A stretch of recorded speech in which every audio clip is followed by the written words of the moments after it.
खास करून मोठ्या संख्येने उपस्थित असलेल्या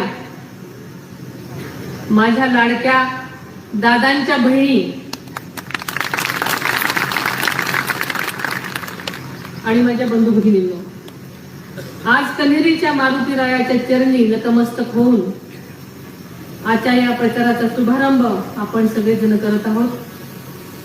आपल्याला माहिती की या मारुतीरायानं प्रत्येक निवडणुकीमध्ये पवार कुटुंबियावर आपले आशीर्वाद रूपी छत्र धरलेलं आहे आणि त्याची शक्ती आमच्या पाठीशी कायम उभी राहिलेली आहे. आजही त्यांचा आशीर्वाद माझ्या डोक्यावर आहे, तुमची सर्वांची साथ आहे आणि याचाच मला आधार आहे. या निवडणुकीत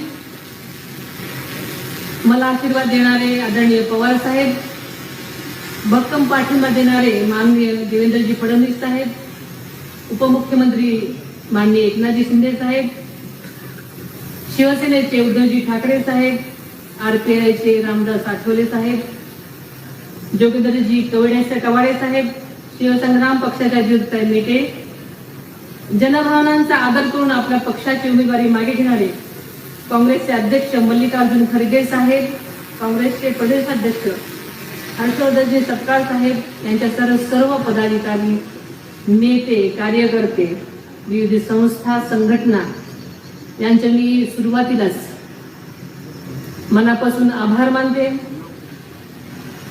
समाजात ज्ञानाची ज्योत निर्माण करणारे क्रांतीसूर्य महात्मा ज्योतिबा फुले यांची जयंती कालच उत्साहात साजरी झाली.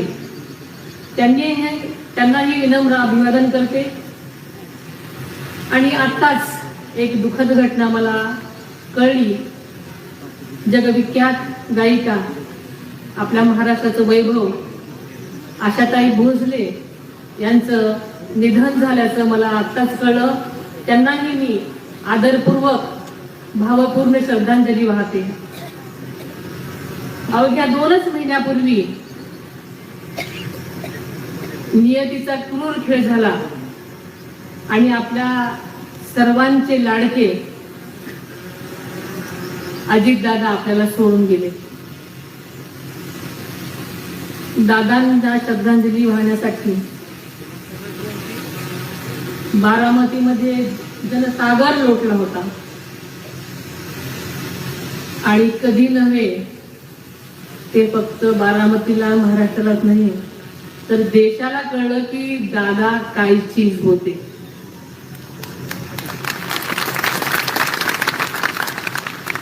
बारामतीतल्या प्रत्येकाला आपल्या घरातलाच एक व्यक्ती सोडून गेल्याचं दुःख आजही सलते.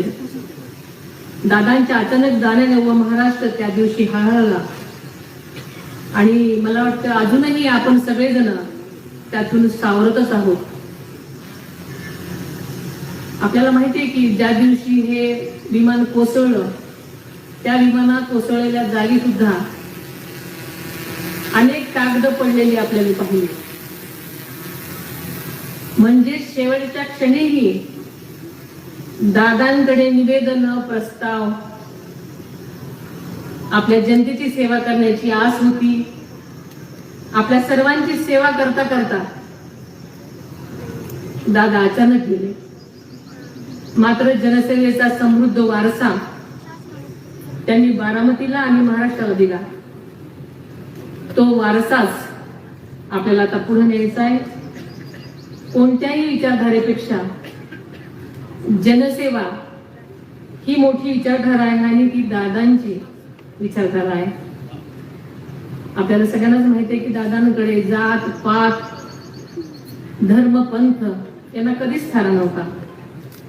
समाजातल्या प्रत्येक घटकाला दादांनी त्यांच्या राजकीय कारकिर्दीत न्याय देण्याचंच काम केलं. आपल्या राज्याचे आदरणीय मुख्यमंत्री देवेंद्रजी फडणवीस साहेब व माननीय उपमुख्यमंत्री एकनाथजी शिंदे साहेब नेहमीच सांगतात की कठीण काळातही राज्याची आर्थिक घडी सुव्यवस्थितपणे बसवण्याचं कसब फक्त दादांमध्येच होतं. त्यामुळे महाराष्ट्र सरकारला लाडकी बहीण योजना यशस्वीपणे राबवता आली आणि ती आजपर्यंत चालू आहे आणि दादांच्या लाडक्या बहिणींना न्याय देण्याची भूमिका त्यामुळे मिळाली आणि या दादांच्या आर्थिक शिस्तीमुळेच आज राज्यातील जवळपास 2 कोटी लाडक्या बहिणींना दरमहा 1500 रुपये आर्थिक मदत मिळत आहे आणि म्हणूनच या सगळ्या लाडक्या बहिणी आज इथं स्वतःच्या दादांच्या प्रेमापोटी आज एवढ्या मोठ्या संख्येने आज इथे जमलेल्या आहे. दादांसारखा दादा माणूस एकच, दुसरं कोणीही होऊ शकत नाही. पण दादांनी दाखवलेला मार्ग, त्या मार्गावरूनच आपण जनसेवा करणं हीच दादांना खरी श्रद्धांजली ठरू शकेल. मी आज या पोटनिवडणुकीसाठी राष्ट्रवादी काँग्रेस पक्षाची उमेदवार आणि महायुतीचे उमेदवार म्हणून आदरणीय दादांच्या जनसेवेचे कार्य पुढे नेण्यासाठी म्हणून तुमच्या समोर उभी आहे. आणि ही केवळ पोटनिवडणूकच नाही, ती एक ऐतिहासिक जबाबदारी आहे. ती माझ्यावर जशी आहे तशीच मतदार म्हणून तुम्हा बारामतीकरांवरही आहे. आपल्याला माहिती आहे दादा नसतानाची ही बारामतीतली पहिलीच निवडणूक आहे. ही निवडणूक बारामतीकरांची आहे. प्रत्येक बारामतीकर हा आज दादा आहे. आता ही निवडणूक बारामतीकरांनी हातात घेतलेली आहे. त्यामुळे बारामतीकरांच्या विश्वासाची, इतक्या वर्षाची मला पाहून खात्री आहे. तुमचा भक्कम पाठिंबा आणि या पाठिंब्यानेच माझा म्हणजे तुमचा विजय निश्चित आहे. तुमच्या दादावर असलेले प्रेम आणि निष्ठा उभे देशानं पाहिलेली आहे आणि म्हणूनच दादांच्या आठवणींना साक्षी ठेवून त्यांच्या विचारांना अनुसरून सतत कार्यरत राहण्याचा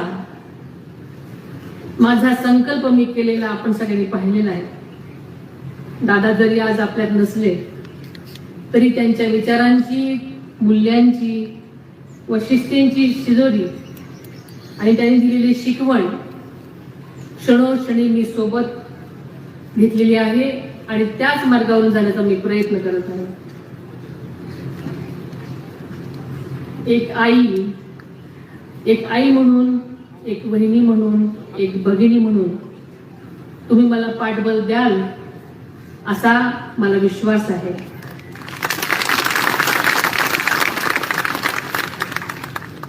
आदरणीय वळसे पाटलांनी म्हटल्याप्रमाणे एक महिला म्हणून ही जबाबदारी मी पार पाडू शकेल की नाही असा संशय अनेकांना होता.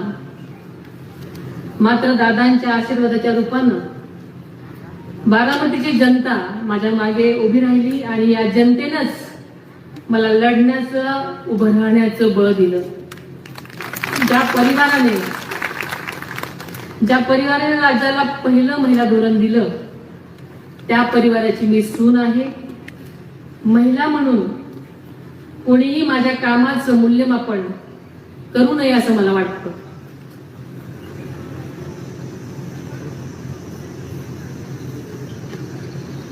माझ्यासाठी बारामतीचा विकास हा केंद्रबिंदू आहे. त्याचबरोबर राज्यातील शोषित, वंचित, पीडित घटक, शेतकरी, महिला आणि युवक यांच्या कल्याणासाठी मी नेहमीच कटिबद्ध आहे. बारामतीला देशातील सर्वात विकसित तालुका करण्याचा आदरणीय दादांचा संकल्प आपल्या सगळ्यांनाच मिळून पुढे न्यायचा आहे.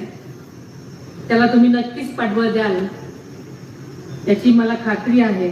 आपल्या तालुक्यातल्या जिरायत भागातील पाणी प्रश्न सोडवण्यासाठी आदरणीय दादांनी आपल्या सगळ्यांनाच माहिती आहे की सातत्याने प्रयत्न केले. त्यांना जिरायती हा शब्द मोडून काढायचा होता म्हणून जनाई शिरसाई योजनेसह पुरंदर उपसा योजनेसाठी त्यांनी मोठ्या प्रमाणात निधी उपलब्ध करून दिला आणि या योजना सौर ऊर्जेवर टप्प्याटप्प्याने राबवण्याचा दूरदृष्टीपूर्ण निर्णय घेतला.